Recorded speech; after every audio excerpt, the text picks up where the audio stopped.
கிறிஸ்துவுக்குள் மிகவும் பிரியமான தேவ பிள்ளைகளே, இந்த 2025 வருஷத்தினுடைய 3வது மாதம் மார்ச் மாதத்தின் இந்த காலை வேளையில் இந்த காணொளி மூலமாக உங்களை சந்திப்பதில் கர்த்தருக்குள் மிகுந்த மகிழ்ச்சி அடைகிறேன்.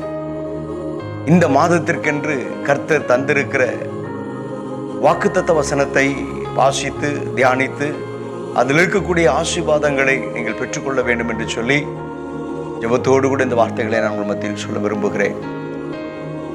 இந்த மாதத்திற்கென்று கர்த்தர் கொடுத்திருக்கிற வாக்குத்தத்த வசனத்தை நாம் வாசிக்கும்படி ஏசாயா எழுதின தீர்க்கதரிசன புத்தகம் 32வது அதிகாரம் 15வது வேத வசனத்தை வாசித்து பார்க்கும்போது அந்த வசனத்தை நான் வாசிக்கிறேன், கவனித்து பாருங்கள். உன்னதத்திலிருந்து நம்மேல் ஆவி ஊற்றப்படும் மட்டும் அப்படியே இருக்கும். அப்பொழுது வனாந்திரம் செழிப்பான வயல் வெளி ஆகும். தேவ பிள்ளைகளை, இந்த வசனத்திற்கு கூடிய மையப்பகுதியில் இருக்கக்கூடிய வார்த்தையை இந்த மாதம் கர்த்தர் நம்முடைய சபைக்கென்று உங்களுக்கென்று கர்த்தர் தந்திருக்கிறார். வனாந்திரம் செழிப்பான வயல்வெளியாக மாறும். தேவ பிள்ளையை, இந்த மாதத்தில் உங்களுடைய வாழ்க்கையில காணப்பட்டு கொண்டிருக்கிற வனாந்திர வாழ்க்கைகளை அவர் செழிப்பான வயல்வெளியை போல அவர் மாற்றுவார். ஒரு மனிதனுடைய வாழ்க்கையில வனாந்திரம் எப்படி வருகிறது என்று சொன்னால், ஒரு மனிதன் தானாகவே கர்த்தர் வேண்டாம் என்று சொல்லி, இயேசு கிறிஸ்து வேண்டாம் என்று சொல்லி, அவர் கொடுத்திருக்கிற வார்த்தை வேண்டாம் என்று சொல்லி தொடர்ச்சியாக கர்த்தரை புறக்கணித்து விட்டு பாவத்தோடு சாபத்தோடு கூட ஒரு மனிதன் வாழும்போது அந்த மனிதனுடைய வாழ்க்கை அவனாகவே தேடிக்கொண்டு கொள்ளுகிற ஒரு வாழ்க்கை, அது வனாந்திர வாழ்க்கையாக மாறுகிறது. அதே நேரத்தில் ஆண்டவரும் கூட கர்த்தருடைய பிள்ளைகளை வனாந்திர பாதையிலே அவர்களை நடத்துவார். வனாந்திர பாதையிலே கொண்டு போய் அவர்களை பயிற்றுவிப்பார். எதற்காக? வனாந்திரத்துல தான் பல அனுபவங்களை கற்றுக்கொள்ள முடியும். நம்முடைய வாழ்க்கையிலும் கூட கஷ்ட நஷ்டங்கள் வரும்போதுதான் கர்த்தர் எப்படிப்பட்டவர், இந்த கஷ்ட நஷ்டமான நேரங்களிலே என்னை இப்படியாய் நடத்தினாரே, இந்த வனாந்திரத்தை மாற்றி செழிப்பான வயல்வெளியை போல என் வாழ்க்கையை மாற்றினாரே என்று சொல்லி நாம் கர்த்தரை தொடர்ந்து உறுதியாய் பிடித்துக் கொள்வதற்காக கர்த்தரே ஒரு சில வேளைகளிலே சிலரை வனாந்திர வழிகளிலே நடத்துவார், பயிற்றுவிப்பார். ஆனால் வாழ்நாள் முழுவதும் அல்ல. தேவ பிள்ளைகள் அறிந்து கொள்ள வேண்டும், சில காலங்கள் அப்படியா நடத்துவார். வேதத்தில் பார்க்கும்போது ஒரு சம்பவத்தை நான் சொல்ல விரும்புகிறேன். மத்தேயு எழுதின சுவிசேஷ புத்தகம் 14வது அதிகாரம் 14வது வசனத்தில் இருந்து 21வது வசனம் வரைக்கும் வேதத்தை நீங்கள் கவனித்து பார்ப்பீர்களே ஆனால் அதிலே ஒரு சம்பவம் எழுதப்பட்டு இருக்கிறது. இயேசு கிறிஸ்து வனாந்திரமான ஒரு இடத்துக்கு கடந்து போய் அங்கே பிரசங்கம் பண்ணுகிறார். 14வது வசனத்தை வாசித்து பார்த்தால் அந்த வசனத்தில் சொல்லப்பட்டு இருக்கிறது, திரளான ஜனங்களை கண்டு இயேசு மனதுருகி அவர்களில் வியாதியாய் இருந்தவர்களை சொஸ்தமாக்கினார். ஆண்டவருடைய அன்பு மனதுருகி அவர்களுக்கு ஒரு அற்புதத்தை செய்தது. இப்படி சொஸ்தமாக்கப்பட்டு அந்த ஊழியத்தை முடிக்கிற நேரம் சாயங்காலமான நேரம். 15வது வசனத்தில் சொல்லப்பட்டு இருக்கிறது, சாயங்காலமான போது அவருடைய சீஷர்கள் அவரிடத்துல வந்து, இது வனாந்திரமான இடம், இது வனாந்திரமான ஒரு ஸ்தலம், இங்கே இந்த ஜனங்களுக்கெல்லாம் சாப்பாடு கொடுப்பதற்கோ இவர்களை தங்க வைப்பதற்கோ நமக்கு எந்த வசதியும் இல்லை, எனவே இவர்களை அனுப்பிவிடும் என்று சொல்லி இயேசு கிறிஸ்துவினிடத்துல ஒரு வார்த்தையை சொல்லுகிறார்கள். இந்த வார்த்தையை கேட்ட உடனே 16வது வசனத்துல ஆண்டவராக இயேசு கிறிஸ்து சொன்ன ஒரு வார்த்தை, சீஷர்களை பார்த்து சொல்லுகிறார், அவர்கள் போக வேண்டியது இல்லை, நீங்களே அவர்களுக்கு ஆகாரம் கொடுங்கள், நீங்களே அவர்களுக்கு போஜனம் கொடுக்க வேண்டும் என்று சொல்லி அவர் சொல்லுகிறார். ஏற்கனவே இந்த சீஷர்கள் சொல்லிட்டாங்க, இது வனாந்திரமான இடம், கடைகள் இல்லை, இவ்வளவு திரளான ஜனங்களுக்கு போய் எங்கே போய் வாங்க முடியும் என்றெல்லாம் சொன்ன போது ஆண்டவர் திரும்ப சொன்ன ஒரு வார்த்தை, நீங்களே அவர்களுக்கு போஜனம் கொடுங்க. அவங்க போகக்கூடாது, நீங்க தான் போஜனம் கொடுக்கணும். நம்மை தேடி, இயேசுவாகி என்னை தேடி அவர்கள் தான் வந்தாங்க. எனவே அவர்களை நான் சும்மா அனுப்பிவிட முடியாது. அவர்களுடைய சரீரத்தில் இருந்த வியாதிகள், வேதனைகள், கட்டுகள், போராட்டங்கள் இவைகளை விடுதலையாக்கினது மாத்திரமல்ல, அவர்களுடைய சரீரத்துக்கு தேவையான பசி ஆறுவதற்கு, பசியோடு கூட அவர்கள் போய்விடக்கூடாது, பசியாறி அவர்கள் கடந்து போகணும்னு சொல்லி அன்புள்ள ஆண்டவர் இந்த வார்த்தைகளை சொல்லுகிறார். 17வது வேத வசனத்துல அங்க இருக்கக்கூடிய அந்த சீஷர்கள் சொல்றாங்க, இங்கே 5 அப்பமும் 2 மீன்களுமே அல்லாமல் வேறு ஒன்றும் எங்களிடத்துல இல்லை என்று சொல்லுகிறார். தேவ பிள்ளைகளே, இந்த வார்த்தையை கேட்ட என் ஆண்டவராகிய இயேசு உடனே சொல்லுகிறார், அவைகளை என்னிடத்துல கொண்டு வாருங்கள். நீங்க நினைச்சிட்டு இருக்கிறீங்க 5 அப்பமும் 2 மீனுமே அல்லாமல் என்று சொன்னால், இந்த 5 அப்பத்தையும் 2 மீனையும் வைத்து இந்த இவ்வளவு திரளான ஜனங்களுக்கு எப்படி உணவு கொடுக்க முடியும் என்று சொல்லும் வண்ணமாக நீங்கள் வார்த்தையை சொல்றீங்க. ஆனா அவைகளை என்னிடத்துல கொண்டு வாருங்கள் என்று சொன்னார். கொண்டு வந்த போது இந்த 19வது வசனத்தை சொல்லப்பட்டு இருக்கிறது, உங்களை எல்லாம் அந்த புல்தரையில உட்கார வைங்க, சாப்பிடுவதற்கு ஆயத்தத்தோடு கூட அவர்களை ஒழுங்கும் கிரமமாய் வரிசையாய் உட்கார வையுங்கள் என்று சொல்லிவிட்டு அந்த 5 அப்பத்தையும் 2 மீனையும் எடுத்து வானத்தை அண்ணாந்து பார்த்து பிதாவாகிய தேவனுடைய சமூகத்தை நோக்கி பார்த்து ஜெபிக்கிறார். ஜெபம் பண்ணி முடித்த பிற்பாடு அந்த அப்பத்தை பிட்டு சீஷர்களிடத்துல கொடுக்கிறார். கொண்டு போய் எல்லாரும் கொடுங்க, எல்லோரிடத்திலும் கொடுங்க. தேவப்பிள்ளையே, இந்த 20வது வசனத்துல வாசித்து பார்க்கும்போது எல்லாரும் சாப்பிட்டு திருப்தி அடைந்தார்களா? மீதியான துணிக்கைகள் 12 கூடைகள் நிறைய எடுக்கக்கூடிய விதத்துல அவ்வளவு திரளாய் பெருகிற்று. தேவ பிள்ளைகளை எல்லாரும் சாப்பிட்டாங்க, ஒருவர் கூட சாப்பிடாமல் இல்லை, எல்லாரும் சாப்பிட்டாங்கன்னு எழுதப்பட்டு இருக்கிறது. எல்லோரும் எப்படி சாப்பிட்டாங்க? திருப்தியாய் சாப்பிட்டார்களா? திருப்தியாய் சாப்பிட்டது மாத்திரமல்ல, அங்கே 12 கூடைகளில எடுத்து கொண்டு போகத்தக்கதாக மீதமும் இருந்தது. ஆண்டவருடைய அற்புதம் எப்படிப்பட்டது என்று சொன்னால், அவர் அளந்து கொடுக்கிறவர் அல்ல, கிள்ளி கொடுக்கிறவர் அல்ல. அவர் எப்படி கொடுப்பார் என்றால், அவர் திரளாய் அள்ளி கொடுக்கிறவர்.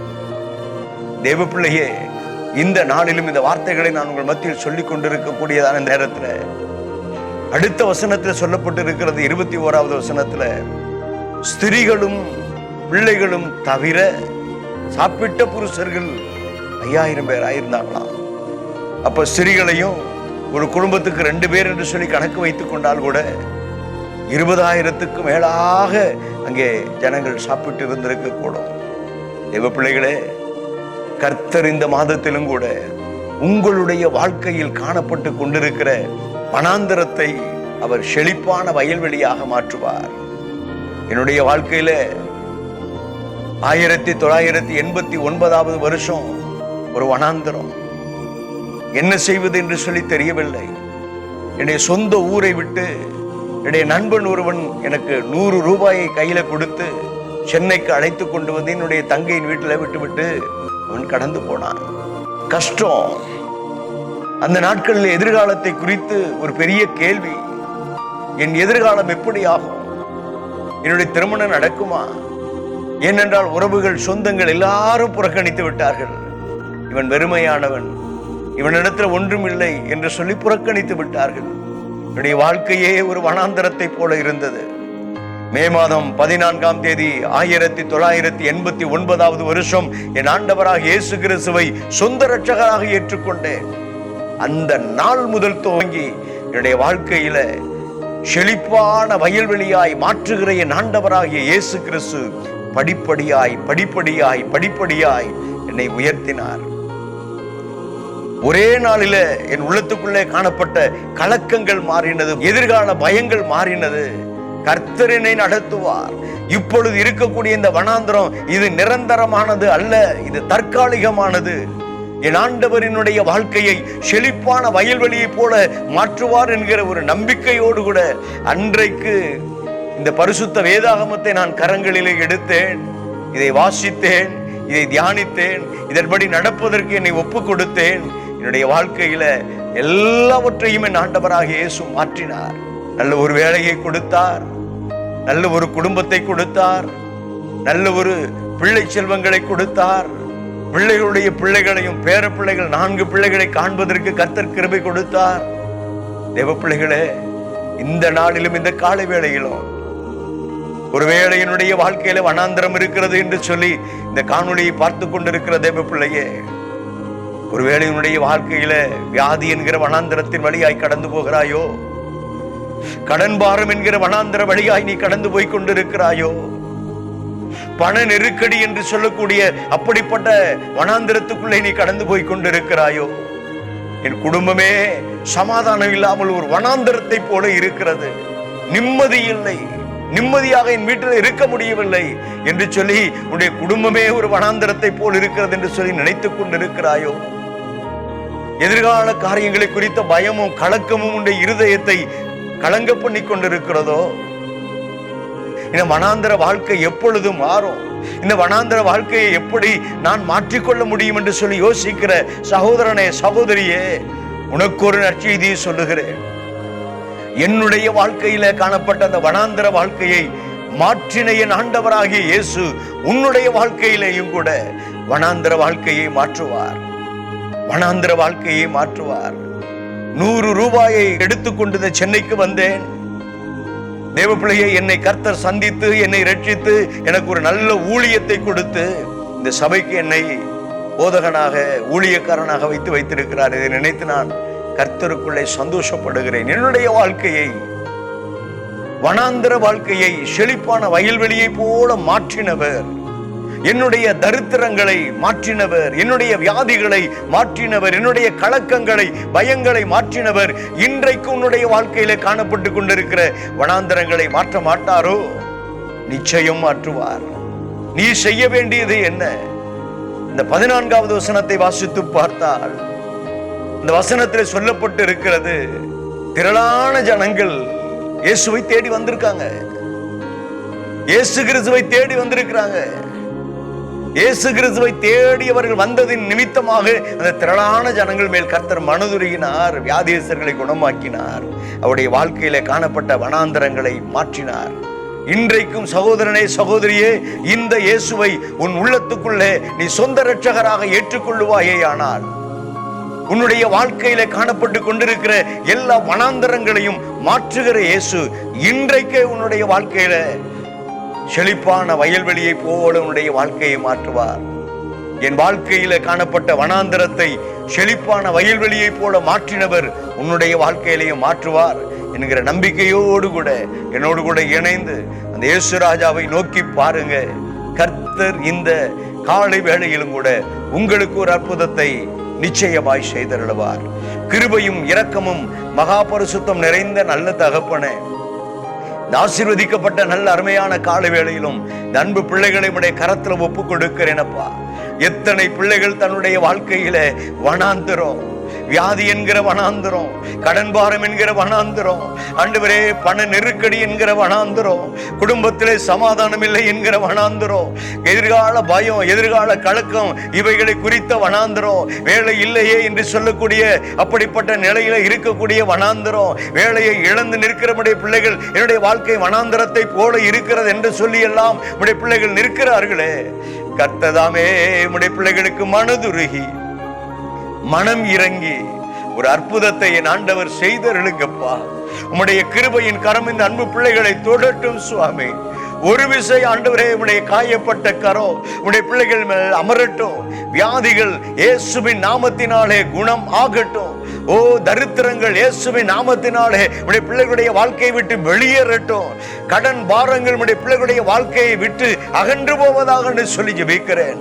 வேலையில்லாத திண்டாட்டம், வேலையில்லாத பிரச்சனைகள், ஆண்டவரே சரியான வருமானம் இல்லாத காரியங்கள், வேலை செய்கிற ஸ்தலத்துல அவர்களுக்கு வர வேண்டிய இன்கிரிமெண்ட் வர முடியாத ஒரு சூழ்நிலை, தாங்கள் செய்கிற வேலையில தாங்கள் செய்கிற தொழிலில நல்ல ஆசீர்வாதம் கிடைக்கப்படாத ஒரு நிலைமை, இவைகள் எல்லாவற்றையும் மாற்றக்கூடியவர் என் ஆண்டவராகிய இயேசுவே. நீர் ஒருவர் மாத்திரமே என் வாழ்க்கையில மாற்றினீங்களப்பா. இந்த நாளிலும் கண்ணீரோடு ஆண்டவரே கவலையோடு நெருக்கத்தோடு கூட உடைய பிள்ளைகள் இந்த காணொளியை பார்த்து கொண்டிருக்கிற உடைய பிள்ளைகளுக்கு ஒரு அற்புதத்தை என் ஆண்டவர் செய்து நீர் அற்புதர் என்பதை ஆண்டவரே உடைய பிள்ளைகளுடைய வாழ்க்கையிலே நிரூபிப்பீராக. உடைய பிள்ளைகளுடைய வாழ்க்கையிலே காணப்படுகிற எல்லா வனாந்தரங்களும் செழிப்பான வயல்வெளியாய் இப்பொழுது இயேசுவின் நாமத்தினாலே மாறுவதாக. அப்படியே நீர்முடைய பிள்ளைகளுடைய வாழ்க்கையில ஒரு அற்புதத்தை இந்த கால வேளையில் செய்து விட்டதற்காக உமக்கு ஸ்தோத்திரம், ஸ்தோத்திரம், ஸ்தோத்திரம். இயேசு கிறிஸ்துவின் வல்லமையுள்ள நாமத்தில் ஜெபிக்கிறேன் ஜீவன் உள்ள நல்ல பிதாவே. ஆமென், ஆமென், ஆமென், ஆமென், ஆமென். God bless you. கர்த்தர் உங்களை ஆசீர்வதிப்பாராக. இந்த மாதத்தில் உங்களுடைய வனாந்தரம் செழிப்பான வயல்வெளியை போல மாறும். God bless you. Praise the Lord. Praise the Lord. Praise the Lord.